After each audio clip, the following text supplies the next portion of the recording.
Hello, in this video I want to show you how to find and insert SD card to your Insta360 One RS 1-inch 360 edition. So first of all, locate these two buttons, hold them, click and hold them, and now remove the top of the camera like this.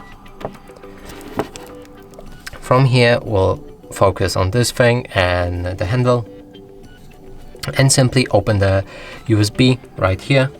There's a gap which you can put your fingernail onto or something else, and simply open it.